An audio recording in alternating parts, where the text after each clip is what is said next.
பக்திக்கு ஏதுவாக முயற்சி பண்ணு. சரீர முயற்சி அற்ப பிரயோஜனம் உள்ளது. தேவ பக்தியானது இந்த ஜீவனுக்கும் இனி வரக்கூடிய ஜீவனுக்கும் வாக்குத்தத்தம் உள்ளது. ஆகையால் எல்லாவற்றிலும் பிரயோஜனம் உள்ளது. 1 தீமோத்தேயு புத்தகம் 4ஆம் அதிகாரம் 7-8 வாசிக்கும் பொழுது தேவ பக்திக்கு ஏதுவாக முயற்சி பண்ணு, தேவ பக்திக்கு ஏதுவாக முயற்சி பண்ணு, சரீர முயற்சி அற்ப பிரயோஜனம் உள்ளது. அப்போஸ்தலனாகிய பவுல் தீமோத்தேயுக்கு சொல்லக்கூடிய ஒரு வார்த்தை. அப்போஸ்தலனாகிய பவுல் தீமோத்தேயுக்கு ஒரு பாடத்தை கற்றுக் கொடுக்கிறார். என்ன பாடம் என்றால், சரீர முயற்சி அற்ப பிரயோஜனமாக இருக்கிறது. தேவ பக்தியானது இந்த ஜீவனுக்கும் வரக்கூடிய மறுமைக்கும் அது முக்கியமானதாக இருக்குது என்று அவர் கற்றுக் கொடுக்கிறதை பார்க்கிறோம். அப்ப மற்ற அப்போஸ்தலனை காட்டிலும் அப்போஸ்தலனாகிய பவுல் பிரயாசப்பட்டவர். மற்ற அப்போஸ்தலனை காட்டிலும் அப்போஸ்தலனாகிய பவுல் அதிகமாய் செயல்பட்டவர். ஆனால் செயல்பட்ட ஒரு மனிதனே ஒரு காரியத்தை சொல்லுகிறார். என்னவென்றால், உழைப்பு மாத்திரமல்ல, பக்திக்கு ஏதுவாக முயற்சி பண்ணும் பொழுது அந்த பக்தி உன்னை இந்த ஜீவனுக்கும் பாதுகாக்கிறது, அந்த பக்தி மறுமைக்கும் நம்மை பாதுகாக்கக்கூடியதாக இருக்கு என்று சொல்வதை பார்க்கிறோம். Praise lord. எனவே இந்த நாளில் உழைப்பு உயர்வு என்று சொல்லுகிறார்கள்.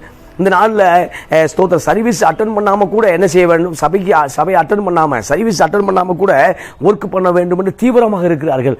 எனவே பவுல் சொல்லும் பொழுது மற்றவர்களை காட்டிலும் இப்போ இருக்கக்கூடிய எல்லா நபர்களை காட்டிலும் தீவிரமாக பிரயாணப்பட்டவர், தீவிரமாய் பிரயாசப்பட்டவர், தீவிரமாக. மற்ற அப்போஸ்தலர்களாம் அழைப்பு இருந்தால் வெளியே செல்வார்கள். ஆனால் பவுல் அழைப்பு இருக்கிறதோ அழைப்பு இல்லையோ எல்லா இடங்களுக்கும் போய் திருவார்த்தையை விவிலியத்தை அறிவித்த மனிதன் தான் அப்போஸ்தலனாகிய பவுல். அந்த அப்போஸ்தலர் சொல்லக்கூடிய ஒரு வார்த்தை என்னவென்றால், தேவ பக்திக்கு ஏதுவாக முயற்சி பண்ணு. தீமோத்தேயுவே, உனக்குள்ள விசுவாசம் இருந்தது, உன்னுடைய தாய்க்குள்ள ஒரு விசுவாசம் இருந்தது, உன் பாட்டிக்குள்ள ஒரு விசுவாசம் இருந்தது. அந்த விசுவாசம் உன்னை இந்த அளவு கொண்டு வந்து விட்டிருக்கிறது. ஆனால் இன்னும் நீ பக்திக்கு எதுவாக முயற்சி பண்ணும். கிறிஸ்துவுக்கு மிகவும் பிரியமான அன்பு தேவனுடைய பிள்ளைகளை, உங்கள் குழந்தையை பக்திக்கு எதுவாக வளர்க்க கடமைப்பட்டிருக்கிறீங்க.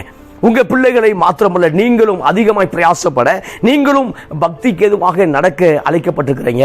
எனவே இந்த உலகம் மாயையாக இருக்கிறது, மாய தோற்றத்துடையதாக இருக்கிறது. இது நித்தியம் அல்ல, இது அனித்தியமாக இருக்கிறது. எனவே அனித்தியத்தை நம்பி நித்தியத்தை விட்டு விடாதபடிக்கு, நித்திய ஜீவனை விட்டு விடாதபடிக்கு கர்த்தருடைய ஆவியானவர் இந்த நாளில் உங்களோடு பேசிக் கொண்டிருக்கிறார்.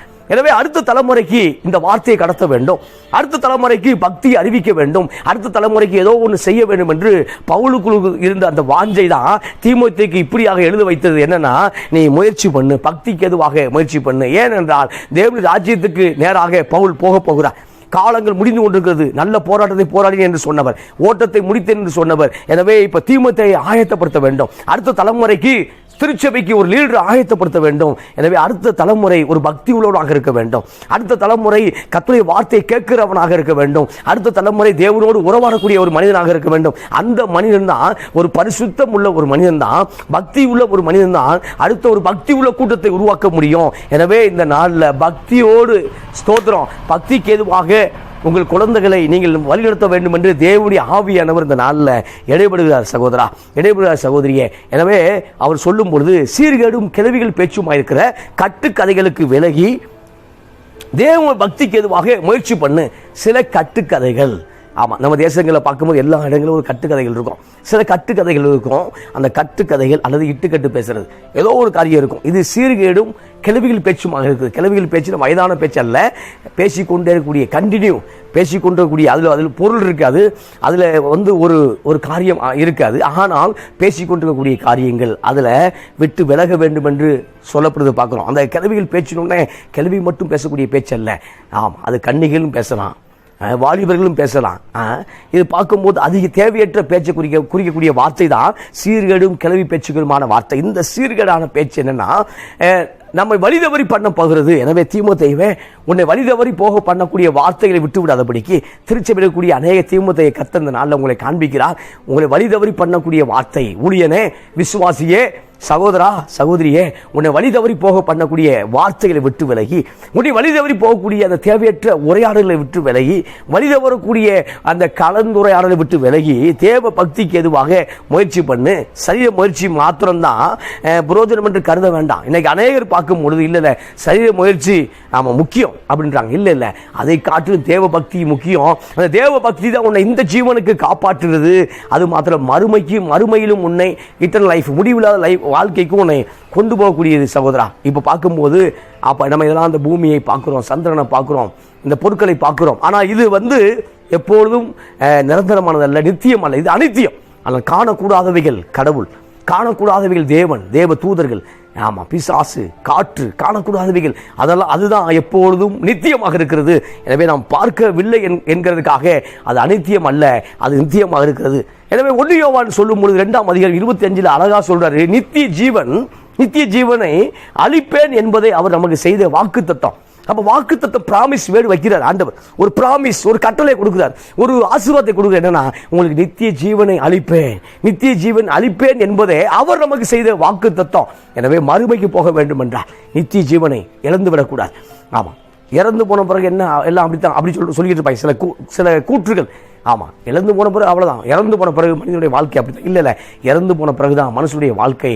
ஆமா, இன்னும் பல லட்சங்களுக்கான ஆண்டுகளுக்கான வாழ்க்கை ஆரம்பிக்கிறது பிரியமானவர்களே. அப்ப நித்திய ஜீவன் தொடங்குகிறது. அந்த நித்திய ஜீவனை இழந்து போகாதபடிக்கு இயேசு சொல்லும் பொழுது, இழந்து போனதை தேடவும் ரட்சிக்கவும் மனுஷகுமாரன் வந்திருக்கிறார். எதை இழந்தோம்? ஆமா, ஏதேன் தோட்டத்தில் தேவனுடைய உறவாடுதலை இழந்தோம். ஏதேன் தோட்டத்தில் தேவனுக்கும் நமக்கும் உள்ள அந்த ஸ்தோத்திரம் உள்ளான ஆவி ஆதாமுக்குள்ள மரித்து விட்டது. பாவம் செய்யும் பொழுது ஆவி மரித்து விட்டது.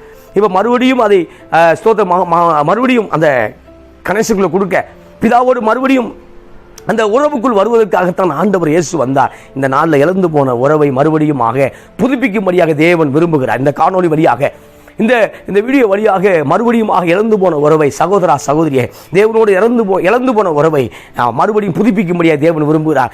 மறுபடியும் திருச்சபைக்கு போகும்படியாக, மறுபடியும் திருச்சபையில் எந்த பொசிஷன்ல இருந்து ஆக்டிவா இருந்தையோ, இப்ப எந்த இதில் டிஆக்டிவ் ஆகிட்டியோ மறுபடியும் ஆக்டிவ் ஆகும்படியாக தேவன் விரும்புகிறார். எனவே சொல்லும் பொழுது அருமையாக வார்த்தை சொல்கிறார், சரீர முயற்சி முக்கியமானது.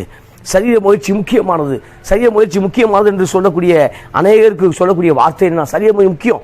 ஆனா இவர் தான் சொன்னாரு, வேலை செய்ய மனதுள்ளாதவன் சாப்பிடக்கூடாது என்று சொன்னார். அப்ப வேலையை முக்கியப்படுத்தினார் பவுல். அதே பவுல் தான் சொல்றாரு, பக்தி அதை விட முக்கியம் என்று சொல்லுகிறார். பைசலார். எனவே இந்த நாள் உழைப்பே உயர்வு போட்டிருப்பான். உழைப்பே உயர்வு.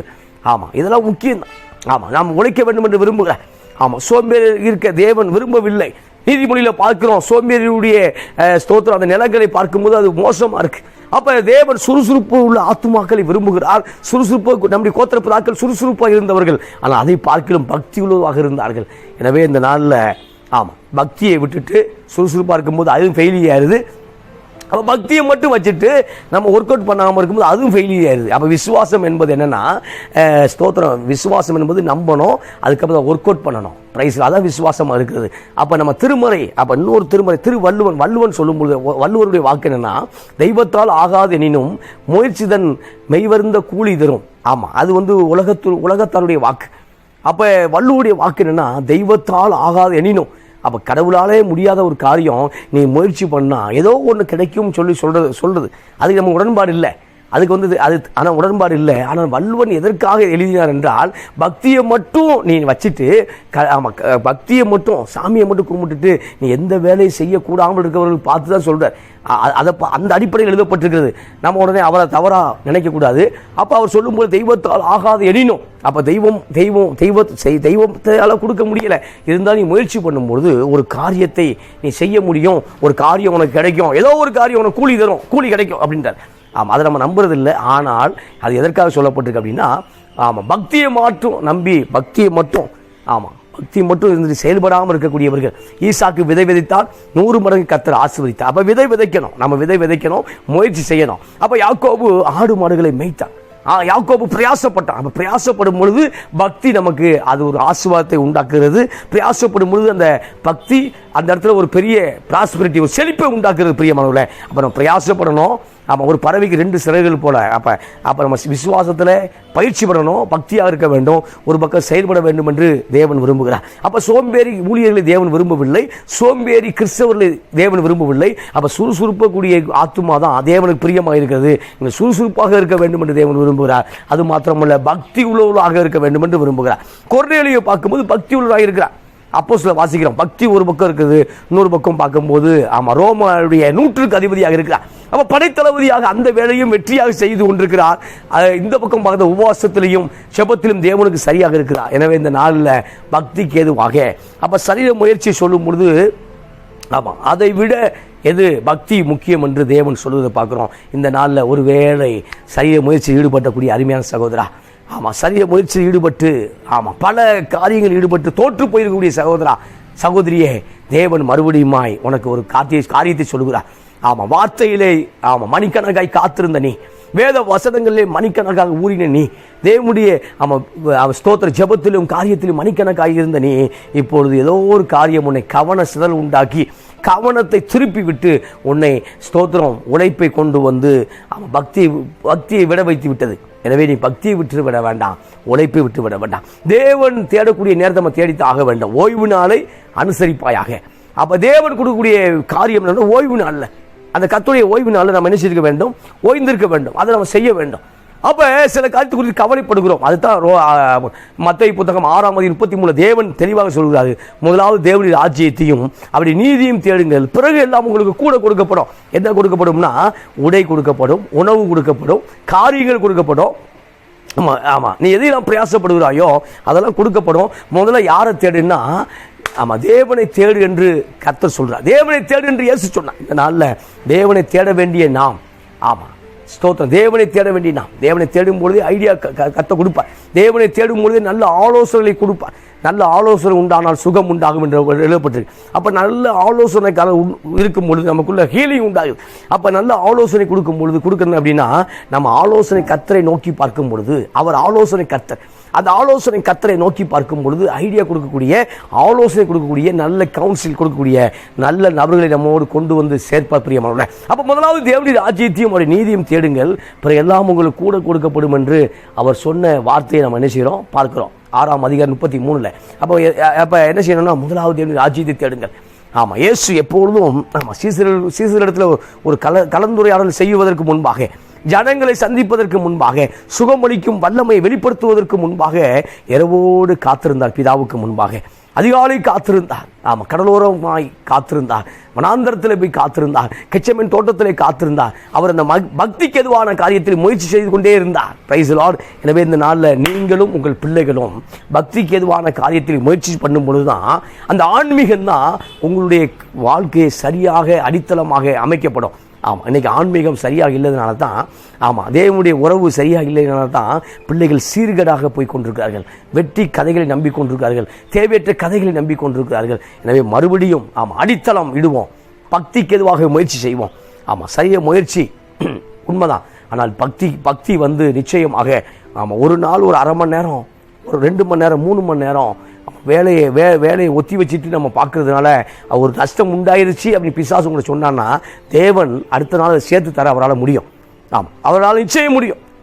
ஆமாம், இதெல்லாம் நான் பயிற்சி பண்ணதுனால தான் பேசிக்கிட்டு இருக்கோம். ஆமாம், இப்போ என்ன சொல்ல வர்றாங்கன்னா, தேவனால் எல்லாம் கூடும், தேவன் உங்களை கொண்டு காரியத்தை செய்ய முடியும். அப்போ யோபை குறித்து சில காரியம் வாசிக்க விரும்புகிற யோபு புத்தகத்தில் வாசிக்கும் பொழுது அற்புதமான யோபுடைய நண்பர் சொல்றார். என்ன சொல்றார் அப்படின்னா, ஆமாம் அவர் அந்த பக்தி நம்ம இருக்கும் பொழுது பஞ்ச காலத்திலும் அந்த பக்தி நம்மளை போஷிக்கும். பிரியமானவர்களே, பஞ்ச காலத்திலும் பக்தி போஷிக்கும். ஆமாம், இப்போ பஞ்சம் வந்தது, கானான் தேசத்துக்கு ஒரு பஞ்சம் வந்தது, அந்த பஞ்சம் எகிப்துக்கு ஒரு பஞ்சம் வந்தது, அப்போ அந்த மிடில் ஈஸ்டில் ஒரு பெரிய பஞ்சம் வந்தது. ஆனால் பஞ்சத்தை உயிரோடு காக்கவும் ஏற்கனவே கர்த்தர் திட்டம் பண்ணினார். ஆமாம், ஆத்தும ரட்சிப்பை உண்டு பண்ண வேண்டும். ஆமாம், அதில் யாக்கோபுடைய குடும்பம் அழியாமல் இருக்க வேண்டும். அப்போ ஏற்கனவே யோசேப்பை எங்கே கொண்டு போகிறாருன்னா, எகிப்து கொண்டு போய் அங்கே ஒரு ஐடியா கொடுத்ததுனால தான் தானியங்கள் பெருகினது. அப்போ பக்தி உள்ளவனுக்கு அந்த சொப்பனம் வெளிப்பட்டது. அப்போ கடவுளை அவனோட பேசினார், அது காரணம் பக்தி தான். அப்போ யோசேப்பு தேவனோடு உறவாடுறதுனால அந்த பக்தி, அதனால சொப்பனத்துக்குரிய அர்த்தம் தெரிந்தது. இப்போ பார்க்கும்பொழுது என்னென்னா, வயல்கள் அதிகமாய் விளைச்சல் செய்யும்படியாக ஏற்பாடு செய்யப்பட்டது. எகிப்தில் பயங்கரமான விளைச்சல், எகிப்து மூலமாய் அந்த இடத்துல எல்லா கானானில் யாக்கோபுடைய குடும்பமும் போஷிக்கப்பட்டது. அப்போ பக்தி உன்னை பஞ்ச காலத்திலும் போஷிக்கும். ஆமாம், பஞ்சம் வந்தது தேசத்தில், சாரிபாத் விதவியும் அவருடைய மகனும் அழிய போகிறார்கள். ஆமாம், அதில் ஒரே ஒரு சப்பாத்தி சாப்பிட்டுட்டு சாக போகிறாங்க. ஆமாம், அதில் மருந்து கலந்தாங்க எனக்கு தெரியல, ஆமாம். அப்போ எலியா சொல்லும் பொழுது தண்ணி கொண்டு வான்னு சொல்லும்போது தண்ணி கொண்டு வர போகிறாரு.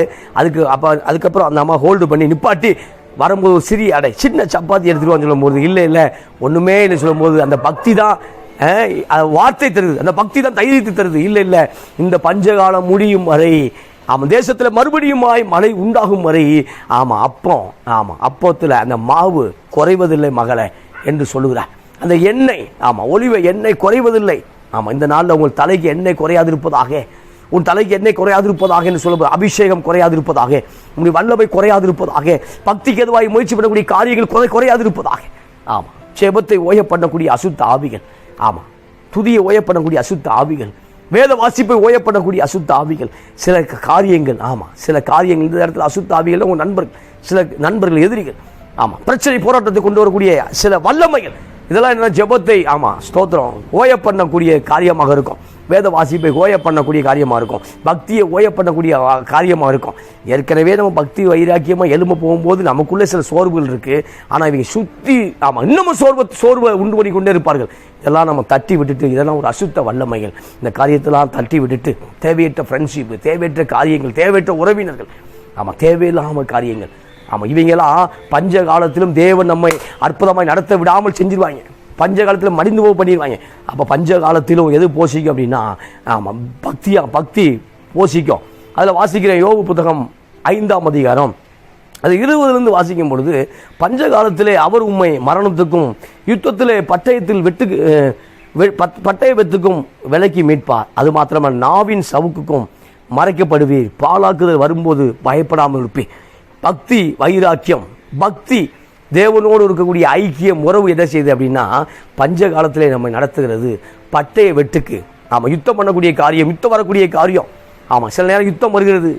வறுமை என்கிற யுத்தம் வருகிறது. வியாதிகள் என்கிற யுத்தம் வருகிறது. மரண பயம் என்கிற யுத்தம் வருகிறது. ஏதோ யுத்தம் வருகிறது. இதெல்லாம் பட்டய வெட்டுக்கள். அந்த பட்டய வெட்டுக்கும் நம்மை தப்புவிக்க வேண்டும் என்றால் எது தப்புவிக்குது அப்படின்னா அந்த வல்லமை, தேவனுடைய வல்லமை, தேவனுடைய பக்தி வைராக்கியம் இருக்கக்கூடிய அந்த வல்லமை நம்ம தப்பு வைக்கிறது. அது மாத்திரமல்ல, வாசிக்கிறேன், பாலாக்குதலையும் பஞ்சத்தையும் பார்த்து நகைப்பீர், காட்டு மிருகங்கள் பயப்படாமல் இருப்பீர். அப்படியே வாசிக்கும் பொழுது 24 உம்முடைய கூடாரம் சமாதானம் இருக்க காண்பீர், உம்முடைய வாசஸ்தலத்தை விசாரிக்கும் போது குறைவை காண மாட்டீர். பக்தி இருக்கும் பொழுது அந்த இடத்துல குறைவு இல்லை. பிரியமானவர்களே, பக்தி இருக்கும் பொழுது குறைவு இல்லை. பக்தி இருக்கும் பொழுது இந்த குறைவு நிறைவு செய்யப்படுகிறது. அப்ப பக்தி என்ன செய்ய அப்படின்னா, அவர் விசாரிக்கும் போது அல்ல, ஒருவேளை அவர் விசாரிக்கும் போது என்று வைத்துக் கொள்வோம், அல்லது மக்கள் விசாரிக்கும் போது வைத்துக் கொள்வோம். இப்ப பக்தி உள்ளவர்கள் வீட்டில் ஒரு குறைவும் இல்லை என்று யோபை பார்த்து சொல்லக்கூடிய வார்த்தை, உம்முடைய கூடாரம் சமாதானத்தோடு காண்பீர், உம்முடைய வாசஸ்தலத்தை விசாரிக்கும் பொழுது குறைவை காண மாட்டீர். குறைவு என்பது இல்லை. கானாவூர் கல்யாண வீட்டில், திருமண வீட்டில் இயேசுவும் அவருடைய சீசர்களும் அழைக்கப்பட்டிருந்தார்கள். யோவான்ல வாசிக்கிறோம், இயேசுவும் அவருடைய சீசர்களும் அழைக்கப்பட்டதுனால திராட்சை ரசம் குறைபடும் பொழுது அந்த இடத்துல உடல் உழைப்பு வீணா போச்சு, பிரயாசப்பட்டது வீணா போச்சு, சரீர முயற்சி அற்பமாக போச்சு. இப்போ அங்கே பிரயாசப்படும் பொழுது அந்த உடல் முயற்சிக்கு மேலாக, சரீர முயற்சிக்கு மேலாக மறுபடியும் அந்த திருமண வீட்டில் திராட்சை வேண்டும் என்றால் மறுபடியும் ஏதோ ஒன்று பண்ணி ஆகணும், பிரயாசப்பட்டு ஆகணும். உடனே இந்த நாட்கள் மாதிரி போக்குவரத்து இல்லை, இந்த நாட்கள் மாதிரி சுகி அதில் ஆர்டர் பண்ண முடியாது. அப்போ மறுபடியும் ஏதோ தாமதம் ஆகும். அப்போ இந்த இடத்துல பக்தி உள்ள இயேசு கிறிஸ்து பரமனை அழைக்கப்பட்டிருந்ததுனால, பரம்பொருள் அங்கே இருந்ததுனால ஒரு அற்புதம் நடக்கிறது. காணா ஒரு திருமண வீட்டில் தண்ணீர் திராட்சரசமாய் மாறுகிறது. இந்த நாளில் உன் வீட்டிலும் தேவன் அற்புதங்களை செய்கிறார். சாரிபாத் வீட்டுக்கு மாத்திரம் அற்புதம் அல்ல, காணா ஒரு திருமண வீட்டுக்கு மாத்திரம் அற்புதம் அல்ல, இன்றைக்கு முன் வீட்டிலும் தேவன் அற்புதங்களை செய்வதற்காக நுழைந்திருக்கிறார். நீ பக்தி வைராக்கிய இருக்கும் பொழுது, தேவனுக்காய் காத்திருக்கும் பொழுது, இன்னும் அதிகமாக பிரயாசப்படும் பொழுது, கர்த்தரை முழுமையாக நம்பும் பொழுது, அவர் திருமண வீட்டில், காணா ஒரு திருமண வீட்டில் எப்படி தண்ணீரை திராட்சரசமாய் மாற்றினாரோ அதே வல்லமையுள்ள தேவன், அதே வல்லமையுள்ள ஆண்டவர் இந்த நாளில் வியாதிங்கிற படுக்கையை மாற்றுகிறார், நோய்களை மாற்றுகிறார், தரித்திரங்களை மாற்றுகிறார், போராட்டங்களை மாற்றுகிறார், இல்லாமையை மாற்றுகிறார்.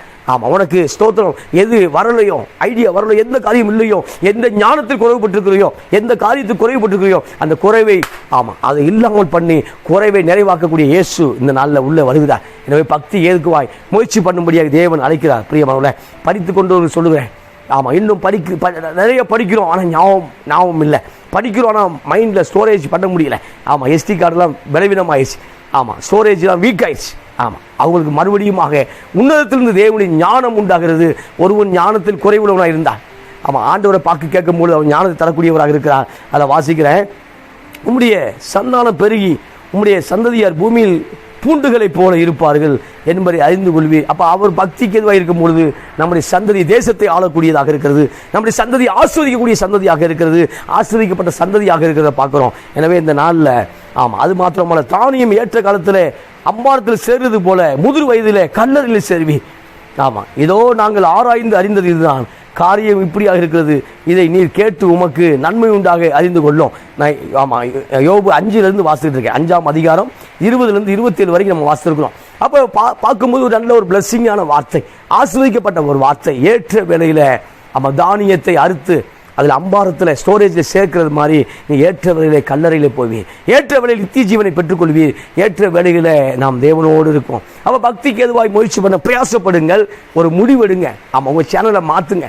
ஒரே சேனலை பார்த்துட்டு இருக்காதீங்க. சேனலை மாற்றும் போது தான் வேறொரு காட்சிக்கு தெரியும்.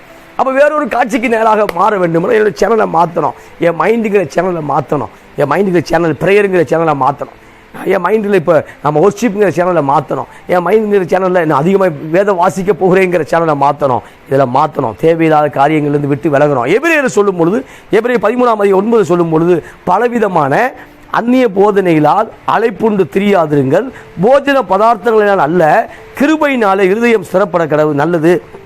அப்போ பலவிதமான அந்நிய போதனை அப்போ இருந்துச்சு, தேவையில்லாத போதனை. ஆமாம், தேவையில்லாத போதனை. இன்னைக்கு அதிகமான தேவையில்லாத போதனை. ஆமாம், ஸ்தோத்திரம். சில கிருபைங்கிற போதனை, சில அதுக்கு வெளியில் ஆமாம் தவறான போதனை உருவாகுது. மேஜிக் போல. ஆமாம், அமௌண்ட் மேஜிக் மேலே வராது. தேவனுக்காய் காத்திருக்கும் பொழுது அதை ஆசீர்வதிக்கிறார். விசுவாசிகளுக்கு மேஜிக் மாதிரி வராது. காத்திருக்கும் பொழுது உங்களுடைய கையின் பிரயாசத்தை ஆசீர்வதிக்கிறார். அப்படித்தான் அற்புதங்களை செய்தார் பிரியமானவர்களே. அப்போ பார்க்கும்பொழுது பலவிதமான அந்நிய போதனைகளினால அழைப்புண்டு தெரியாதிருங்கள். ஆமாம், எங்கெல்லாம் பணம் கேட்டு 3 நாள் பீஸ் 2000 ரூபா, 3 நாள் பீஸ் 5000 ரூபா நீங்கள் வந்து கலந்துக்கன்னு சொன்னாவே நம்ம தெரிஞ்சுக்கணும், இது தவறான போதனை, இது தவறான போதனை. பணம் கட்டி போய் நம்ம ஒரு போதனையை படிக்கணும் அப்படின்னா இது தவறான போதனை. அவர் சரியான விதத்தில் அழைக்கப்பட்ட ஊழியர் அல்ல. ஆமாம், அவர்கள் பேராசை பிடித்தவர்கள், அவர்கள் பேராசை பிடித்தவர்கள். அவன் பணம் வாங்கி நடத்துகிறான் அப்படின்னா நம்ம தெரிந்து கொள்ளணும், இது தவறான போதனை, இது தேவையில்லை. ஆமாம், இலவசமாய் பெற்றீர்கள், இலவசமாய் கொடுங்கள் ஆண்டவர் சொன்னான். ஆமாம், ஊழியம் பண்ணுவதற்கு தேவைகள் உண்டு. ஊழியம் பண்ணுவதற்கு ஆமாம் தேவைகள் இருக்கிறது, நம்ம கொடுக்கணும், அது வேறு விஷயம். ஆனால் ஆமாம், சில போதனையை சொல்லிட்டு நம்ம எங்கெல்லாம் ஆமாம் கேம்ப்பு மாதிரி பணம் வசூல் பண்ணுறானோ அதெல்லாம் விட்டு வெளியே வந்துடணும். அதில் தவறான போதனை. அப்போ பலவிதமாக அந்நிய போதனைகள் அழைப்புன்னு தெரியாதீர்கள், போஜன பதார்த்தினால் அல்ல, ஆமாம் கிருபையினாலே இருதயம் ஸ்திரப்பட கடவுள். அப்போ நல்லா நான் வெயிட் தூக்குறேன், நல்லா ஒர்க் அவுட் பண்ணுறேன், நல்லா ஆமாம் நல்லா ஃபுட்டு கரெக்டாக கண்டிஷன் சாப்பிட்றேன், எது பண்ணாலும் நம்மளை ஆசீர்வதிக்கிறவர், நம்ம சரீரத்தை ஹெல்த் தர்றவர் அவர் தான். ஆரோக்கியத்தை அவர் தான் வர பண்ணுறார். ஆரோக்கியத்தை அவர் வர பண்ணி அப்போ ஆரோக்கியம் அவற்றிருந்து வருது பிரியமானவர்களே. ஆமாம், இதெல்லாம் அவசியம் தான். உடற்பயிற்சி, ஆமாம் ஃபுட்டில் பண்ணுறது, ஆமாம் எந்தெந்த சத்தை தேடி கண்டுபிடிச்சி சாப்பிட்றதுல அவசியம்தான். அதை பார்க்கலும் பக்தியானது தான் உங்களுடைய சரீரத்தை இயக்க வைக்கிறது, அதான் உங்களை ஆசீர்வதிக்க வைக்கிறது. எனவே போஜன பதார்த்தங்களில் முயற்சி செய்கிறவர்கள் ஆமாம் பலனடையவில்லையே ஒரு கேள்விக்குறி வருது. எபிரேயர் 13:9. அப்புறம் போஜன பதார்த்தங்கள் அதிகம் முயற்சி பண்ணி பார்க்குறா, முடியலை. ஆமாம், இப்போ பார்க்கும்போது பக்திக்காக இதை விட்டு அதை விட்டு ஆமாம் வெளி வேஷம் தரிக்கக்கூடாது என்று தேவன் விரும்புகிறார். வெள்ளடிக்கப்பட்ட கல்லறையே அப்படின்ற. அப்போ வெளி வேஷங்கள் சில பேர் பக்தியாக இருக்கிறதுக்காக நான் அதை சாப்பிடல இதை சாப்பிடல, நான் சைவத்துக்குள்ளே வந்துட்டேன், நான் அதுக்குள்ளே வந்துட்டேன், எங்கே ஃபுட் எடுக்கல அப்படி அதெல்லாம் பக்தி அல்ல. ஆமாம், நீ வெளிப்புறமாக எதை செய்கிறாயோ அது பக்தி அல்ல. எதை பக்தின்னு சொல்கிறார் அப்படின்னா ஆமாம் உனக்குள்ள அவர் வாசம் பண்ணணும், உனக்குள்ள ஒரு வல்லமை வெளிப்படணும், அதுதான் பக்தியாக. நீ தேவ சாயலாக மாறணும். ஆமாம், உடைய மாற்றுறது அல்ல, உன்னுடைய சரீர சுவாபத்தை உன் வடிவை மாற்ற வேண்டும், உன் காரியத்தை மாற்ற வேண்டும், அதுதான் பக்தி என்று சொல்கிறார். எனவே இளைய தலைமுறைக்கு நாம் கற்றுக் கொடுக்க வேண்டியது, பிள்ளைகளுக்கு கற்றுக் கொடுக்க வேண்டியது பக்தியாக இருக்கிறது. அவன் வேதம் வாசிக்காமல் வெளியில் போகக்கூடாது என்று கற்றுக் கொடுக்க வேண்டும், ஜெபிக்காமல் வெளியே போகக்கூடாது என்று கற்றுக் கொடுக்க வேண்டும், தேவனை முதலாவது தேட வேண்டும் என்று கற்றுக் கொடுக்க வேண்டும், தேவனை மாத்திரம் தேடும் பொழுது, தேவனை முதலாவது வைக்கும் பொழுது எல்லாம் கிடைக்கும் என்று கற்றுக் கொடுக்க வேண்டும். எனவே முதல்ல தேவனை தேவனை தேவனை என்று அவர்களுக்கு ஆமாம் மைண்டில் ஆழமாக பதிவு மாதிரி நம்ம வேதித்து கொண்டிருக்க வேண்டும். அப்படி செய்யும் பொழுது நிச்சயமாக நம்முடைய பிள்ளைகள், நம்முடைய விசுவாச பிள்ளைகள், நம்முடைய ஊழியங்கள் எல்லாம் சிறப்பாக இருக்கும் பிரியமானவர்களே. நம்ம பவுல் சொல்கிறாரு. அப்போ பவுல் சொல்லும் பொழுது அவர் ஏதோ பக்தியாக இருந்தார், உழைக்கலை அப்படி இல்லை. அதிகமாக பிரயாசப்பட்டவர், அதிகமாக முயற்சி எடுத்தவர், அதிகமாக நம்ம எஃபோர்ட் எடுத்தவர், நம்ம எருசலேமிலிருந்து இல்லிரிக்கும் தீவு வரைக்கும் தேவனுடைய சுவிசேஷத்தை சரியாக சொன்னவர், அப்படி பிரயாசப்பட்டவர். ஆனால் அப்படி பிரயாசப்பட்டவர் சொல்கிறாரு, கொஞ்சம் பக்தி அவசியம், பிரேயர் அவசியம் சொல்றார். அப்படி அவரே சொல்லும் பொழுது நீங்களும் நானும் அதிகமாக செயல்பட வேண்டும். கர்த்தர் உங்களை ஆசீர்வதிப்பாராக. எனவே ஆமாம் சரீர முயற்சி அற்ப பிரயோஜனம் உள்ளது. தேவ பக்தியானது இந்த ஜீவனுக்கும் இதற்கு பின்வரும் ஜீவனுக்கும் வாக்குத்தத்தம் உள்ளது. ஆகையால் என்ன செய்ய எல்லாவற்றிலும் புரோஜனம் உள்ளதாக இருக்கிறது. எனவே புரோஜனம் உள்ளது என்னதுன்னா தேவ பக்தி என்று நான் நிறைவு செய்ய விரும்புகிறேன். கர்த்தர் உங்களோடு கூட இருந்து பெரிய காரியங்களை செய்வாராக. ஆமென்.